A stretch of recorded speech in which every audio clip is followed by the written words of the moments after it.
para calon yang melanggar protokol kesehatan itu lebih parah. Selain didiskualifikasi, dia juga bisa terkena pidana. Halo, selamat sore sahabat Geraha Kreatif dimanapun Anda berada. Kembali di podcast kami.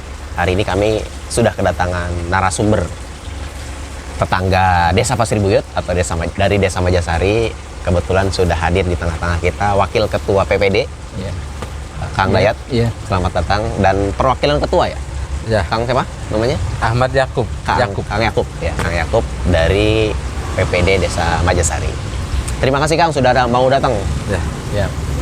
Tadi lewat mana? Saya tanya dulu. Lewat CPB kawasan. Oh, lewat kawasan ya. Kawasan berarti CPB ya. Lebih deket ya. Enggak lewat situ ya. Nah, Pak Ketua, saya biasa manggil ketua sih jadi. Bang, ada beberapa yang harus kita coba konfirmasi ke panitia di Desa Majasari dan mungkin butuh jawaban lah ya. Butuh jawaban karena kami tidak mau mencari sumber-sumber yang memang cenah-cenah atau katanya-katanya kira-kira gitu. Pertama saya mau tanyakan mungkin DPT di Majasari itu berapa banyak sih? DPT yang hari ini sudah di Desa Majasari, hari ini yang sudah terbentuk. Di Kecamatan Jawilan, daftar pemilih tetap itu paling besar lah di Desa Majasari. Oh ya? Paling banyak daftar pemilih itu di Desa Majasari. Okay. Jumlahnya 5.757. Dari berapa RW? Dari 4 RW, 22 RT. Oke. 22 RT. Rinciannya boleh saya sebutkan? Boleh, nggak apa-apa. Jadi masyarakat biar tahu juga. Nah. Karena terkait data sih ya. Iya, terkait data saya nggak bisa ngomong asal. Jangan asal. Jumlah laki-lakinya 2.975. Oke. Jumlah perempuannya 2.781. Wah, didominasi itu dong. Ya, hampir 50-50 lah ya. Ya, itu DPT di Desa Majasari. Nah, berarti dibagi berapa TPS kira-kira di sana? 13 TPS. Banyak amat ya. Berapa titik? 3 titik. Itu menimbulkan kerumunan dong. Cuman jaraknya memang berjauhan. Oke. Dari ujung ke ujung. Nah, berikutnya saya mau tanya, calonnya di Majasari itu ada berapa dan siapa aja? Boleh disebutkan. Biar masyarakat juga tahu. Oh, ini ternyata calon Majasari. Ya. Kan sekarang baliho di mana-mana ada ya. Ini calon Majasari atau bukan? Boleh disebutkan siapa? Ya. Maka di Desa Majasari calon ada 5. Semuanya ada 5. Ada 5, oke. Nah, yang pertama adalah Bapak Suherman, yaitu incumbent sendiri. Yang kedua berarti yang kedua kali ya? Ya. Yang kedua kali. Yang kedua adalah Bapak Abdurrahman atau sering kita kenal Bapak Aden. Oh, Pak Aden, oke. Pak Aden. Yang ketiga yaitu itu plus nomornya kan, nomor 2 itu ya, Pak Aden, sesuai urutan. Oke. Yang nomor 3 itu Pak Zulkarnain. Pak Zulkarnain. Yang keempat itu Ruslan Apandi yang lebih dikenal Ucang. Oke. Yang kelima yaitu siapa tadi? Saiful. Pak Saiful yang kelima. Dah, Ki. Oke. Lanjut ya, Jat. Berarti nomor 5 tadi Pak Saiful. 5-5-nya ini putra daerah. Asli Majasari ya. Majasari. Nah, dan berikutnya berarti saya mau nanya tentang kampanye. Kan tadi cakupannya luas banget ya, besar banget ya pemilihnya. Itu gimana cara PPD membagi kampanye dari 5 calon ini? Mangga dijawab. Okay. Kalau sesuai ketentuan dan tahapan yang memang disesuaikan oleh pemerintah kabupaten dalam khususnya DPMD, kampanye itu sebenarnya hanya 3 hari. Oke. Tanggal 5, 6, 7. Nah, kalau kita membaginya adalah per zona. Oke. Jadi kita ada bagi zona 5 zona. Di dalamnya ada beberapa RT. Nah, di hari pertama para calon kepala desa masing-masing di zonanya. Jadi ada misalnya salah satu calon A di zona A, calon B di zona B. Nah, di hari keduanya setengah hari. Dari jam 8 sampai jam 12 calon A di zona B, calon B di zona A, dan seterusnya. Oh, jadi sehari ya, hari pertama itu berarti satu Full. hari full ya. Satu hari. Hari kedua full juga. Hari kedua kita batasi satu calon itu dari pukul 8 sampai 12, nanti pukul 1-nya sampai pukul 5 calon berikutnya. Oke. Dan sampai hari ketiga begitu ya? Iya. Di rolling lah ya. Iya. Nah, berarti kan menimbulkan kerumunan. Kita sampaikan hanya kumpul tuh 25 orang. Oh, kita gitu. batasi. Jadi ada batasannya ya. Oke. Dia dipersilahkan mau beberapa titik di RW di zona tersebut, tapi ketika kumpul hanya dibatasi 25. Dan itu harus memberi kabar ke PPD dan ke Panwas. Mereka tidak boleh tidak boleh kampanye tanpa memberitahuan kita. Oke. Berarti kan tetap harus update ke panitia dan Panwas. Gitu ya, oke. Nah, saya harus nanya, sensitif tapi harus dijawab. Panitia pemilihan itu kan berarti unsurnya ada PPD. Ya kan, jelas tuh. Ada PPD, ada berapa anggotanya, sorry? 9. 9. BPD. Dan sebutnya pegawai desa ya? Atau staf desa? Perangkat desa. Ini kan unsur panitia. Ini sebetulnya tadi nyambung ke kampanye. Boleh nggak sih mengkampanyekan salah satu calon? Mangga, silakan dijawab. Ya. Baik BPD, staf desa yang sudah terhimpun di dalam kepanitiaan atau tim 9, kita lebih mengenalnya tim 9. Oh, tim 9 ya. Tim 9 di Desa Majasari itu. Nah, itu memang kita pada awalnya kita sudah menyatakan atau membuat fakta integritas bahwasannya kita itu harus netral. Oke. 3 unsur tadi ya yang saya sebutkan ya. Atau ada unsur lain? Sorry.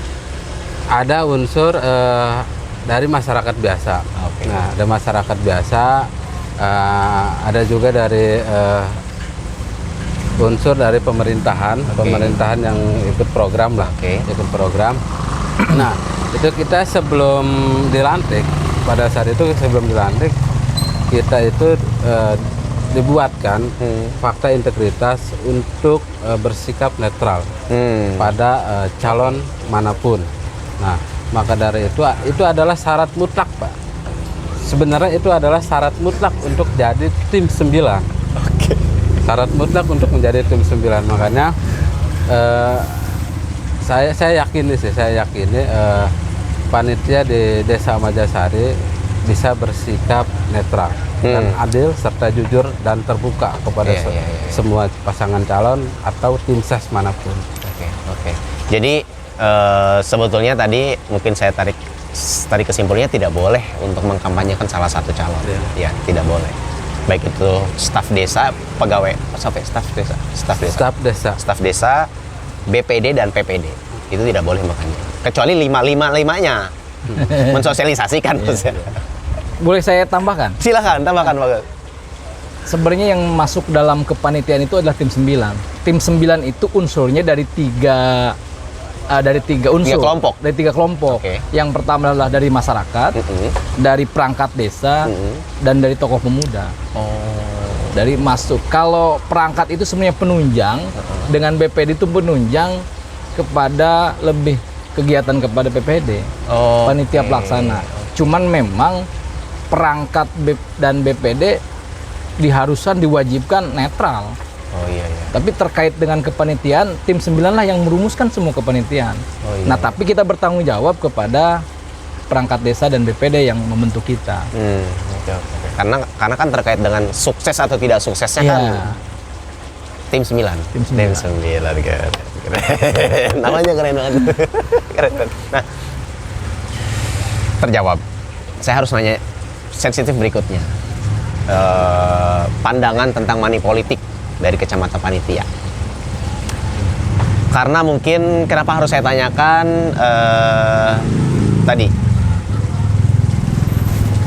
informasinya kan budaya dan lain-lain. Nah, saya harus tanya langsung kepada panitia pemilihan desa tentang money politik di Desa Majasari. Silakan yang mau jawab, siapa dulu? Harus berdua jawab nih. Harus dua-duanya jawab. Enggak. menurut persepsi saya pribadi ya, money politik memang kalau menurut saya adalah penyakit politik. Oke. Kalau menurut saya itu adalah penyakit politik. Yang jelas pasti akan ada imbasnya jika orang melakukan hal itu dalam konstelasi politik. Iya. Ya. Makanya selain diberi pendidikan politik terhadap pasangan calon atau calon lurah, kita juga mesti memberikan pandangan politik terhadap masyarakat. Ya. Artinya pandangan politik, money politik itu tidak baik dan akan berefek kepada yang pemenangnya ke depannya. Memang hal ini mesti kita renungi bersama gitu. Mengapa hal ini terjadi? Money politik ini begitu dilihatnya hal yang biasa, hal lumrah. Padahal itu salah satu penyakit politik menurut saya. Dan mudah-mudahan warga Majasari atau pasangan calon agar bisa bersikap, artinya berpikir politik itu nggak semurah money politik yang apa ya, yang telah diiming-imingkan. Ya mudah-mudahan masyarakat Majasari ini tersadar lah, artinya bagaimana kita mempunyai pandangan 5 tahun ke depan. 5 tahun atau 6 tahun? 6 tahun. Oh, 6 tahun ke depan, sorry. Harusnya masyarakat mempunyai pandangan 6 tahun ke depan ini seperti apa. Iya. Karena kita tidak bisa ditentukan 200.000 itu menentukan 6 tahun depan itu menjadi lebih baik, nggak bisa. Ya. Berapa, bahkan nggak ada harganya.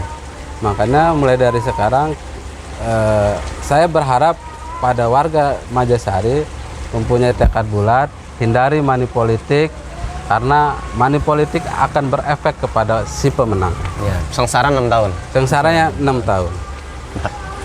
dari pewakil. Harus jawab lah. Sebenarnya ini kan tugas. Pakai hati nurani ya, maksudnya ini kan kita sama-sama putra daerah gitu Iya. ya. Coba, mangga.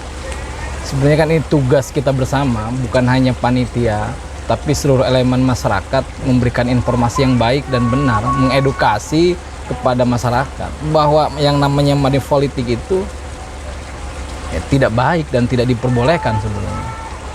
Sekarang semua calon misalnya yang menginginkan kedudukan mengeluarkan kos yang begitu luar biasa, tanda kutip berapa sih penghasilan mereka? Kan bisa dilihat juga gaji kepala desa berapa. Kepala desa kan? cuma 2.700.000 Ya. Sebulan kan. Sebulan.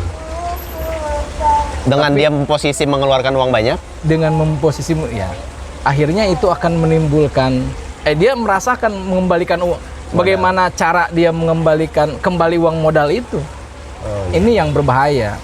Makanya ya semua masyarakat, elemen masyarakat, tokoh agama, tokoh pemuda, ini harus bahu-membahu memberikan edukasi terhadap masyarakat bahwa money politik ini tidak dibenarkan. Karena efeknya akan dirasakan oleh kita bersama di 6 tahun berikutnya. Berarti jangan komplain kalau banyak pengangguran. Jangan komplain kalau banyak jalan yang nggak dibangun. Jangan komplain kalau banyak yang miskin gitu ya. Oh, ya balik lagi itu salah satu imbas. Beberapa imbas yang terjadi gitu ya. Ya, oke, terjawab. Jadi akhirnya sebenarnya tidak setuju dengan adanya money politik dan harus dihindari. Sorry ya, itu sensitif tapi harus saya sampaikan karena kita sedang memulai dan butuh ada orang yang bisa menjawab dan kebetulan adalah panitianya. Nah, katakanlah ketahuan. Mungkin kalau di kita ya zebra menyebra ya. Itu gimana tanggapan dari panitia biasanya?